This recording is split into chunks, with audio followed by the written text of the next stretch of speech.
Myself, Dr. Mamta Sharma, Associate Professor Political Science, government college Behror. विद्यार्थियों, BA part second के first paper selected political system के इस video में आप सभी का हार्दिक स्वागत है, अभिनंदन है। जैसा कि विद्यार्थियों आप सभी को विदित है कि हम स्विट्ज़रलैंड के कॉन्स्टिट्यूशन को समझ रहे हैं।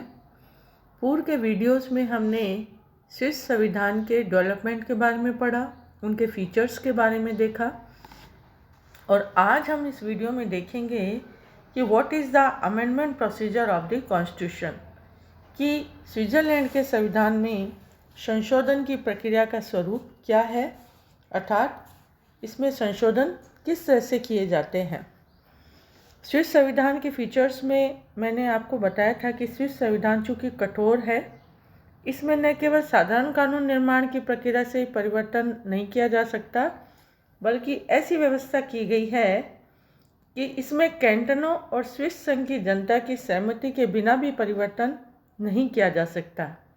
अतः स्विस संविधान में दो प्रकार से संशोधन किए जा सकते हैं। एक पूर्ण संशोधन कहलाता है और दूसरा आंशिक संशोधन, और इन दोनों ही प्रकार के संशोधनों की प्रक्रिया में कुछ अंतर है। अतः संशोधन की प्रक्रिया के दो चरणों की बात हम करेंगे। पहला, संशोधन प्रस्ताव की प्रस्तावना या उसका आरंभ, और द्वितीय संशोधन का पुष्टिकरण। ये दोनों चरण इस प्रकार से हैं। जैसे संविधान में संशोधन की प्रक्रिया का उल्लेख संविधान के अनुच्छेद 192 से 195 में किया गया है। इसके साथ ही संविधान संशोधन के प्रसंग में लोक निर्णय का प्रावधान है तथा संशोधन प्रस्ताव का प्रारंभ जनता की पहल पर आरंभ के आधार पर भी किया जा सकता है। अतः लोक निर्णय या जनमत संग्रह, जिसे हम रेफरेंडम कहते हैं, और आरंभक, जिसे हम इनिशिएटिव कहते हैं, को संविधान संशोधन के प्रसंग में किस प्रकार अपनाया जाएगा, इसका उल्लेख हमें 138 से 142 में किया गया है, और इस प्रकार से ये दोनों अनुच्छेद संविधान संशोधन की प्रक्रिया से संबंधित है। इसके अंतर्गत सबसे पहले हम देखेंगे कि initiation of the total revision of the constitution, अर्थात संविधान में पूर्ण संशोधन का प्रारंभ। पूर्ण संशोधन का तात्पर्य है कि संविधान की पूरी व्यवस्था पर पुनः विचार से है। इससे संबंधित व्यवस्था संविधान के अनुच्छेद 193 में की गई है कि संविधान में पूर्ण संशोधन का प्रस्ताव 1 लाख सिविल मतदाताओं द्वारा, अथवा अनुच्छेद 193 में ही यह की गई है कि संघीय संसद के किसी भी एक सदन द्वारा या संघीय शासन के आदेश से किया जा सकता है। यह प्रस्ताव दो परिस्थितियों में लोक निर्णय के लिए प्रस्तुत किया जाता है। फर्स्टली, यदि प्रस्ताव संघीय संसद के किसी एक सदन या संघीय शासन द्वारा प्रस्तावित किया गया है या उसके संबंध में दोनों सदनों में मतभेद है, और सेकेंडली, यदि संशोधन का प्रस्ताव 1 लाख मतदाताओं द्वारा प्रस्तावित किया गया है तो इसे जनता के सम्मुख स्वीकृति के लिए प्रस्तुत किया जाएगा, और यदि संशोधन प्रस्ताव संघीय संसद के किसी एक सदन द्वारा अथवा संघीय शासन के आदेश से प्रस्तावित किया गया हो तो उस प्रस्ताव की स्वीकृति या अस्वीकृति के संबंध में दोनों सदनों का एक ही विचार है तो प्रस्ताव लोक निर्णय के लिए नहीं भेजा जाता। जिन दो परिस्थितियों में प्रस्ताव लोक निर्णय के लिए भेजा जाता है उनमें जनता बहुमत के आधार पर निर्णय करती है कि यदि संविधान में पूर्ण संशोधन किया जाए या नहीं। यदि मतदाताओं के बहुमत द्वारा निर्णय किया जाए कि संविधान में पूर्ण संशोधन किया जाना चाहिए तो फिर संघीय व्यवस्थापिका के दोनों सदनों को नवीन निर्वाचन कराया जाता है और नए सिरे से निर्वाचित व्यवस्थापिका संविधान में पूर्ण संशोधन का कार्य करती है। सेकेंडली, हम इसकी बात करें कि संविधान में आंशिक संशोधन का प्रारंभ, initiation of the partial revision of the constitution. आंशिक संशोधन का तात्पर्य है कि संविधान के किसी एक या कुछ विशेष धाराओं में ही संशोधन से है। अतः आंशिक संशोधन का प्रारंभ संघीय संसद के किसी एक सदन द्वारा, संघीय शासन द्वारा या 1 लाख मतदाताओं द्वारा किया जा सकता है। यदि यह प्रस्ताव संघीय संसद के एक सदन द्वारा या संघीय शासन द्वारा प्रस्तावित किया गया है तथा इस पर संघीय संसद के दोनों सदनों में मतभेद है तो इस प्रस्ताव को लोक निर्णय के लिए प्रस्तुत किया जाता है। अतः 1 लाख मतदाताओं द्वारा आंशिक संशोधन की प्रस्तावना फॉर्मुलेटिव इनिशिएटिव या अनफॉर्मुलेटिव इनिशिएटिव के रूप में की जाती है। अतः फॉर्मुलेटिव आरंभक का तात्पर्य यह है कि जनता संविधान से संबंधित संशोधन का प्रस्ताव स्वयं तैयार कर संघीय संसद के सम्मुख प्रस्तुत करे, और अनफॉर्मुलेटिव इनिशिएटिव का तात्पर्य यह है कि जनता एक विशेष प्रकार के संवैधानिक संशोधन के विषय में अपनी इच्छा व्यक्त कर दे और संबंधित विधेयक तैयार करने का कार्य संघीय संसद पर छोड़ दे।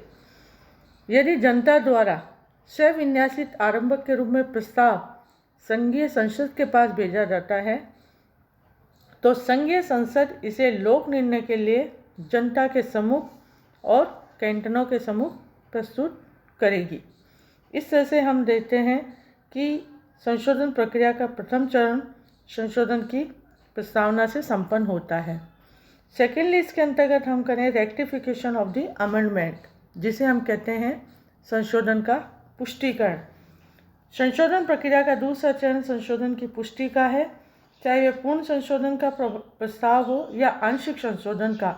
अतः संशोधन के पुष्टिकरण हेतु एक ही प्रक्रिया अपनाई जाती है और संशोधन की पुष्टि हेतु प्रस्ताव को लोक निर्णय के लिए रखा जाता है और संशोधन तभी पारित समझा जाता है जबकि कैंटनों के बहुमत तथा स्वीडिश संघ की जनता के बहुमत द्वारा उसे स्वीकार कर लिया गया हो।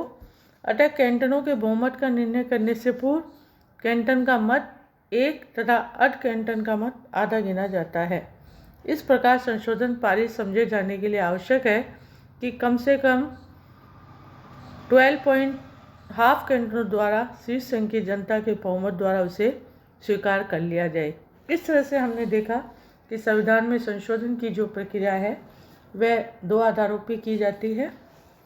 तत्पश्चात हम देखेंगे कि जो अमेंडमेंट है उसका evolution of the amending procedure, जो ऊपर हमने संशोधन की प्रक्रिया बताई उसका किस आधार पे हम मूल्यांकन करें।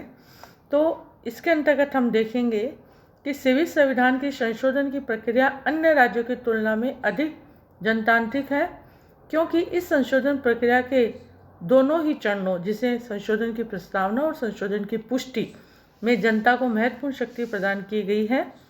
इसके अतिरिक्त स्विट्जरलैंड में अमेरिका के समान न्यायिक पुनरावलोकन व्यवस्था नहीं है, इसलिए स्वीडिश संविधान को गतिशीलता प्रदान करने का कार्य संवैधानिक संशोधनों ने ही किया है। लेकिन इस संशोधन प्रक्रिया में कुछ कमियां भी देखने को मिलती है, जो कि इस प्रकार है। नंबर 1, यह संशोधन प्रक्रिया बहुत जटिल है और इसे समझने और व्यवहार में अपनाने में दोनों ही दृष्टियों से ये बात कही जा सकती है।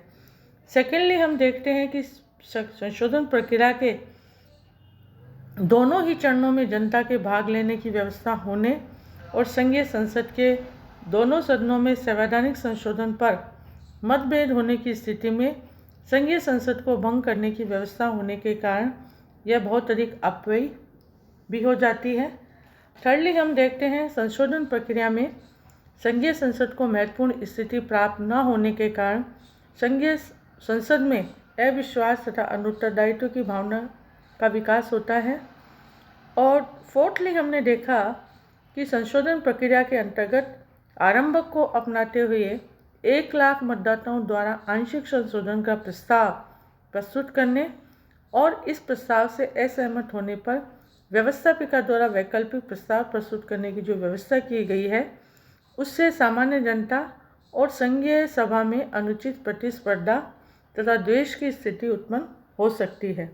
इसलिए सैद्धांतिक रूप से उपयुक्त कमियां होने पर भी 1848 के संविधान की संशोधन प्रक्रिया को मोटे तौर पर 1998 में निर्मित संविधान के अंतर्गत भी अपना लिया गया है।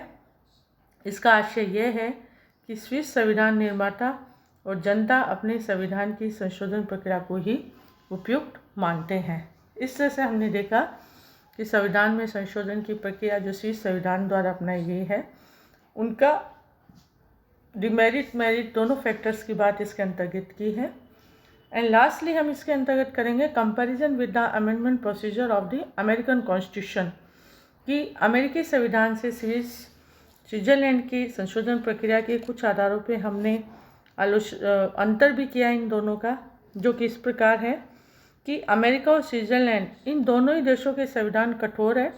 इसके साथ इन दोनों देशों के संशोधन की जो दो चरण है, जिसे हमने भी बताया, संशोधन की प्रस्तावना और पुष्टि, लेकिन अन्य विस्तार की बातों में इन दोनों देशों के संविधान की संशोधन प्रक्रिया में अंतर है, जो कि इस प्रकार है। नंबर 1, स्विस पद्धति में पूर्ण संवैधानिक संशोधन और आंशिक संवैधानिक संशोधन में भेद किया गया है, लेकिन अमेरिकी संविधान में इस प्रकार का कोई भेद नहीं किया गया है। सेकेंडली, स्विट्ज़रलैंड में कार्यपालिका द्वारा संशोधन प्रस्तावित किए जाने की व्यवस्था है, लेकिन अमेरिका या अन्य देशों में ऐसी व्यवस्था नहीं है।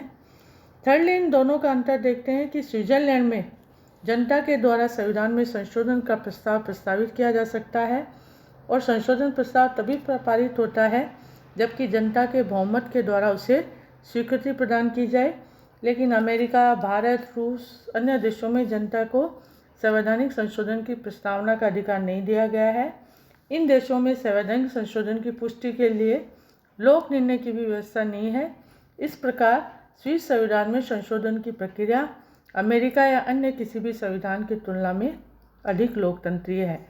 इस प्रकार हम देखते हैं कि स्विस संविधान के में स्विट्ज़रलैंड के संविधान के अंतर्गत अमेरिका के स्विस संविधान के जो संविधान के संशोधन की प्रक्रिया को देखा है, दोनों में बहुत अंतर है और उस अंतर के आधार पर हम देखते हैं कि दोनों में अगर कंपैरिजन की जाए तो स्विट्ज़रलैंड का संविधान अधिक लोकतंत्रीय लगता है, अधिक जनतंत्रीय लगता है।